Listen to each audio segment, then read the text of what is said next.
जय जिनेंद्र दोस्तों, श्री गणेशाय नमः। आज हम बात करेंगे भारतवर्ष की कुंडली के बारे में।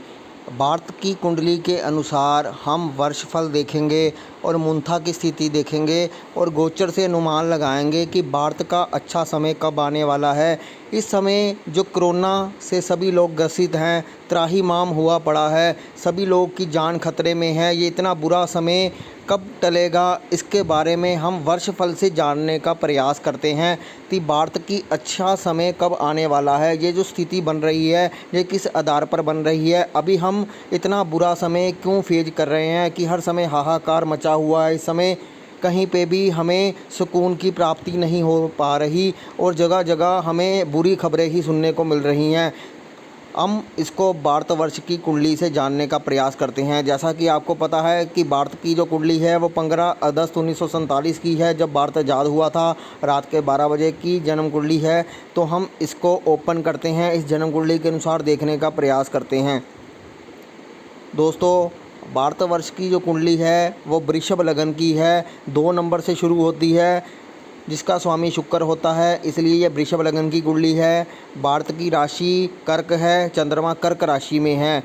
तो हम इस प्रकार ये कुंडली को देखने का प्रयास करते हैं। हमारा मकसद अभी ये कुंडली देखने का नहीं है, हम वर्षफल की स्थिति पर जाएंगे। लेकिन हम यहाँ पर आपको ये बता रहे हैं कि राहु और केतु जन्मकालीन कुंडली में, जो हमने अभी कुंडली ओपन की है, उसमें वृषभ राशि और वृश्चिक राशि में राहु बैठे हुए हैं। और अभी गोचर में एट प्रेजेंट जो स्थिति बनी हुई है उसमें भी राहु और केतु आप देखोगे कि इसी स्थिति में आए हुए हैं। राहु वृषभ में ही गोचर कर रहा है और केतु भी वृश्चिक में गोचर कर रहा है। तो ये सेम स्थिति बनी हुई है। जो ये सेम स्थिति बनती है तो कुछ ना कुछ हलचल पैदा जरूर होती है, चाहे वो मनुष्य की कुंडली क्यों ना हो, चाहे वो देश की कुंडली क्यों ना हो। उथल पुथल से होकर गुजरना ही पड़ता है जब राहु केतु के ऊपर राहु और केतु का गोचर होता है। अब हम गोचर पहले देखते हैं, गोचर के कॉलम पर जाते हैं तो आपको वहीं से दिखा देते हैं कि गोचर कैसा किस प्रकार से लग रहा है।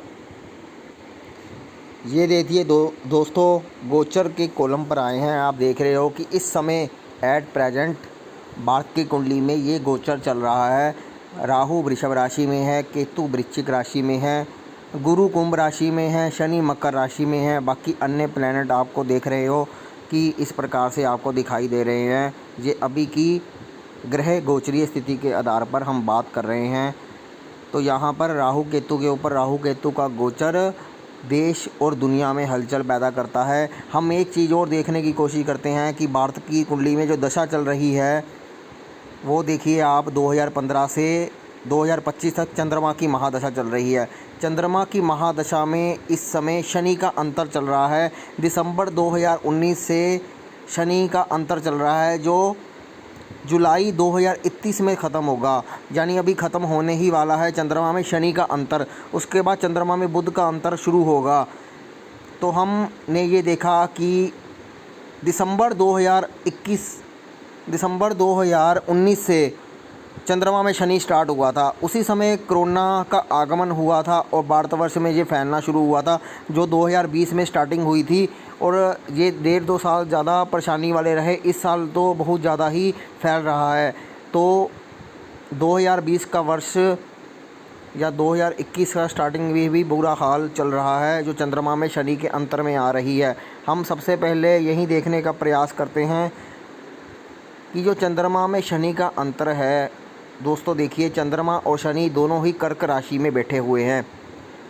चंद्रमा शनि दोनों कर्क राशि में बैठे हुए हैं, दोनों की युति है। चंद्रमा शनि की युति को आप समझ सकते हो कि ये एक डिप्रेशन देने वाली युति मानी जाती है, तनाव देने वाली युति मानी जाती है। विष योग भी कहा जाता है, क्योंकि इसके साथ अन्य ग्रह भी बैठे हुए हैं। वैसे चंद्रमा शनि की युति हो तो इंसान को परेशानी तो ज़रूर होती है, जो देश की कुंडली में है, इसलिए देश भी परेशानी में चल रहा है। चंद्रमा शनि के कारण मानसिक तनाव तो पैदा करता ही करता है, जिसकी कुंडली में भी चंद्र शनि की युति होती है। तो इस समय भारतवर्ष तनाव के दौर से गुजर रहा है, ये चंद्रमा शनि की युति बता रही है। दोस्तों, हम यहाँ पर दशा के द्वारा आकलन नहीं करेंगे, ना ही हम आने वाली चंद्र बुध के बारे में बात करेंगे। हम यहाँ पर वर्षफल कुंडली के बारे में बात करेंगे। वर्षफल कुंडली के दोस्तों एक बात मैं और बताना चाहता हूँ, आप देखोगे कि ये जो कुंडली है भारत की, ये देखने में कमज़ोर लगती है। राहु केतु एक्सिस में है, अन्य ग्रह भी केंद्र से बाहर ही हैं, फिर भी इस कुंडली का निर्माण किया गया है। आप देखोगे कि इस अष्टक वर्ग में, क्योंकि हम सिर्फ अकेला लगन से जाकर कोई भी फलित नहीं कर सकते। हम देखेंगे कि अष्टक वर्ग, जो मैंने पिछले वीडियो में भी कहा था, देखिए 2 नंबर जहाँ पे लिखा हुआ है वहाँ पे 44 बिंदु हैं, यानी लगन अत्यधिक बली है। 44 बिंदु हैं, यानी भारतवर्ष का वर्चस्व बहुत ज़्यादा बड़ा है। इस कारण 44 बिंदु के जब इस अष्टक वर्ग में आते हैं, उसी समय को भारतवर्ष की कुंडली के लिए चयन किया गया। इसके पीछे भी कोई ना कोई कारण जरूर रहा गया है, जो हमें अष्टक वर्ग के रूप में दिखाई देता है। तो ये अष्टक वर्ग के द्वारा हमें दिखाई दिया। और दोस्तों भारतवर्ष की कुंडली में जो गुरु है वो सबसे कमज़ोर है। गुरु षडबल में सबसे ज़्यादा कमज़ोर है, सबसे ज़्यादा पावर उसकी कम है गुरु की। आप देखोगे कि जो भारतवर्ष की स्थिति है, अभी जो ऑक्सीजन की कमी हो रही है देश में, ऑक्सीजन का कारक ग्रह बृहस्पति होता है। बृहस्पति ऑक्सीजन का कारक ग्रह होता है, जो षडबल में कमज़ोर है, जिस कारण ऑक्सीजन की कमी भी आ रही है। लेकिन अभी क्यों आई, उसके लिए आपको दशा के साथ इसका तालमेल बिठाना पड़ता है, क्योंकि जन्मकालीन कुंडली में भी आप देखोगे कि वो बृहस्पति है जो छठे घर में है। छठे घर में भी अगर बृहस्पति होता है तो जो ऑक्सीजन होती है, एक तरह से उस ऑक्सीजन की कमी हो जाती है। ऑक्सीजन, क्योंकि छठा घर पाताल तो भी रिप्रेजेंट करता है, क्योंकि जब ऑक्सीजन नीचे चली जाती है तो हमें सांस लेने में दिक्कत होनी शुरू हो जाती है। बृहस्पति का प्रभाव इस जन्म कुंडली में कम है या पापी है या पीड़ित है। आप देखोगे कि भारतवर्ष गुरु प्रधान देश ही है। गुरु प्रधान कहने का मतलब है कि भारत को धर्म के साथ बहुत जोड़ा जाता है, लेकिन भारतवर्ष में धर्म से पखंड करने वाले लोग भी बहुत होते हैं, अंधविश्वास वाले भी। भारत को कई लोग अंधविश्वास का भी देश कह लेते हैं, या भारत को कहते हैं कि धर्म की आड़ में लोग गलत काम भी करते हैं। लेकिन फिर भी हमारी वैदिक संस्कृति और धर्म के रूप में ही जुड़ी हुई है, धर्म प्रधान भी है, क्योंकि बृहस्पति से प्रभावित है हमारा देश बहुत ज़्यादा। लेकिन बृहस्पति का प्रभाव, उसकी जो पावर है वो कम है, इसलिए बृहस्पति का दुरुपयोग हमेशा से होता आया है भारतवर्ष में। बृहस्पति की चीज़ों का दुरुपयोग भारतवर्ष में बहुत ज़्यादा होता रहा है, चाहे वो किसी भी माध्यम से हो। हमारे संस्कारों में भी इस वक्त, जैसे ही कलयुग स्टार्टिंग हुई है, हमारे संस्कार कितने ज़्यादा कमज़ोर होते जा रहे हैं। पहले संस्कार हमारे बहुत अच्छे होते थे, बड़े बुजुर्गों का खौफ होता था, लेकिन ये अब बृहस्पति इस कलयुग में अपना असर दिखा रहा है, और बृहस्पति की जो चाल है वो धीमी पड़ती जा रही है।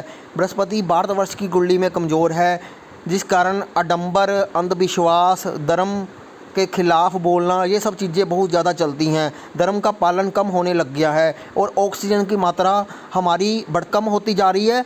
ऑक्सीजन जो है हमारे शरीर में भी कम होती जा रही है। और आप देखोगे कि जो ये पोल्यूशन है हमारी कंट्री में, पोल्यूशन बहुत ज़्यादा बढ़ गया है। पोल्यूशन क्यों बढ़ता है? बृहस्पति आप देख रहे हो कम है, इसलिए भारत को सबसे ज़्यादा पोल्यूशन वाला सिटी कहा जाता है। सबसे ज़्यादा पोल्यूशन यहीं देखने को मिलता है, बाहर फ़ॉरेन में नहीं दिखता। अगर षडबल में यहीं गुरु मजबूत होता तो भारत भी एक साफ़ सुथरी सिटी होता, जिसमें पोल्यूशन की मात्रा कम होती। लेकिन यहाँ पर पोल्यूशन बहुत ज़्यादा रहता है, जिस कारण ये बृहस्पति का सबसे कमज़ोर प्रभाव भारतवर्ष की कुंडली में देखने को मिलता है। लेकिन फिर भी बृहस्पति के प्रभावों को हमारी संस्कृति ने बचा कर रखा है, हमारे गुरुओं ने बचा कर रखा है, हमारे सनातन पद्धतियों ने बचा कर रखा है। हमारे जो लोग धर्म से जुड़े हुए हैं, यज्ञ करते हैं, विद्वान हैं, उन्होंने बचा कर रखा हुआ है हमारी संस्कृति को। लेकिन कहीं ना कहीं बृहस्पति का प्रभाव जब पीड़ित होता है उस समय देखने को मिलता है। ये तो दोस्तों मैंने एक बृहस्पति का मोटा मोटा आपको आंकलन करने की यहाँ पर कोशिश की है। लेकिन हम अब मेन मुद्दे पर चलते हैं, हम वर्षफल कुंडली पर चलते हैं।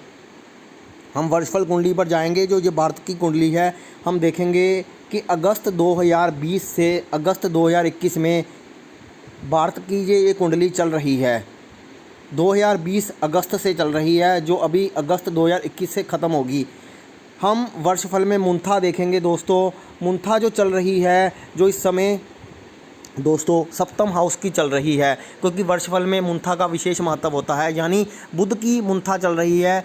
मुंथेश जो मुंथा का स्वामी है वो बुध है, वो 8वें घर में बैठा हुआ है। और जहाँ पर मुंथा की राशि लिखी है 7वें घर में मिथुन राशि, वहाँ पर राहु बैठा हुआ है। उस भाव का स्वामी 8वें घर में बैठा हुआ है। जब मुंथा का स्वामी ही 8वें घर में बैठ गया और मुंथा जिस राशि में बैठी है उसका स्वामी 6ठे घर में बैठ गया और वो चंद्रमा है 6ठे घर में बैठा हुआ, तो आप देख सकते हो कि भारत जो है इस वक्त बहुत सारी समस्याओं से जूझ रहा है, क्योंकि 8वां घर यहाँ पर एक्टिव है। मुंथेश 8वें घर में जो परेशानियाँ गुप्त चीज़ों को दिखाता है कि कुछ षड्यंत्र हमारे देश के खिलाफ चल रहे हैं, जो हमारे देश के प्रति अच्छे नहीं हैं। हमारा देश इतनी सारी परेशानियों से गूंज रहा है, जो ये मुंथेश हमें बता रहा है। यानी इस साल स्थिति अच्छी दिखाई नहीं दे रही है। अब हम अगले साल की ओर देखेंगे कि अगला साल हमारा कैसा आने वाला है।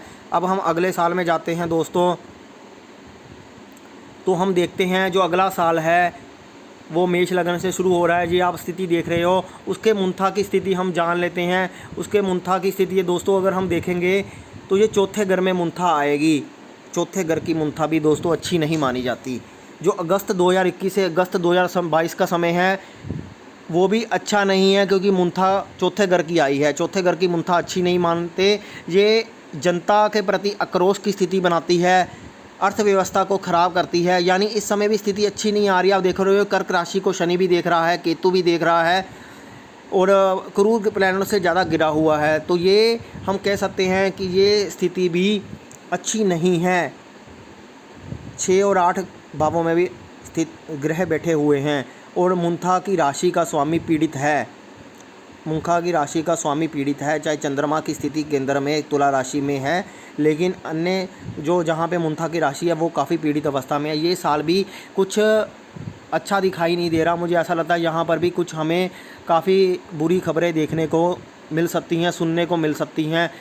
तो 2022 अगस्त तक भी हमें स्थिति ज़्यादा बढ़िया नहीं दिखाई दे रही। हम फिर आगे अगले वर्ष में भी जाकर देख लेते हैं दोस्तों।